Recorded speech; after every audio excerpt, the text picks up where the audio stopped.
در تاجیکستان نوسازی زیرایستگاه برقی بزرگترین و حیاتی به پایان رسید که در گذشته بارها از کار مانده و سبب قطع نیروی برق در سراسر کشور شده بود. یک منبع در شرکت دولتی برق تاجیک روز 15 می بر رادیو آزادی گفت که کمیسیای حکومتی آخر ماه اپریل بعد سنجش همه طرفه انشاءات آن را قبول کرد و به اختیار شرکت سپارید. کمیسیای دولتی قبول را عظیم ابراهیم معاون نخست وزیر تاجیکستان رهبری میکرد و با آن معاونان وزیران و دیگر نهادهای دولتی شامل بودند. با گفته مصاحب رادیو آزادی نوسازی ایستگاه پیش از همه امکان می‌دهد که قسمی زیادی از مناطق کشور با نیروی برق منظم تامین شوند و مهمتر از این از هر گونه صدمه در شبکه‌های برقی و بخصوص نیروگاه برقی آبی نارک پیشگیری شود. زیرایستگاه برقی 500 کیلووات ریگر 500 برای نصف اهالی تاجیکستان و بخصوص کارخانه عظیم تالکو خدمت می‌کند. روز 28 اکتبر سال گذشته صدمه در یکی از ترانسفورماتورهای زیرایستگاه سبب از کار ماندن چرخه‌های نیروگاه برقی آبی نارک شد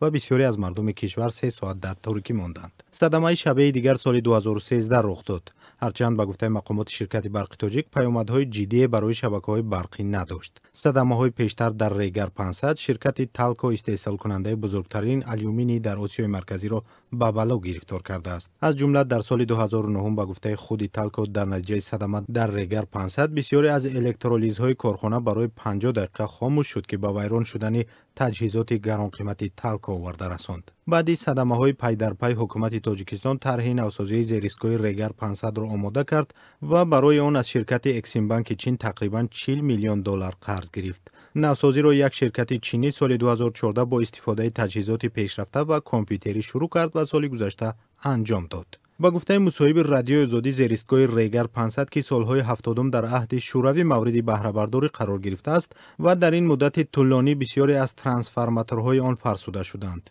با گفته منبع رادیو آزادی در شرکت برق تاجیک آنها امیدوارند زیرایستگاه نو شده مدت طولانی برای مردم تاجیکستان خدمت میکند. ریگر 500 با دو خط بلند شدت نیروی برقی 500 کیلوواتی در 5 کیلومتری کارخانه تالکو در شهر تورسونزاده جایگیر شده است و کارخانه از این زیرایستگاه با 8 خط بلند شدت 220 کیلوولتی نیروی برق میگیرد. ریگر 500 یگانه زیرایستگاهی است که تاجیکستان را به نیروگاه بزرگ برقی بخاری سیردریای ازبکستان و شبکه یگانه انرژتیکی آسیای مرکزی وصل میکند. اگرچه حالا به دلیل از این شبکه بیرون شدن ازبکستان تاجیکستان با آن وصل نیست.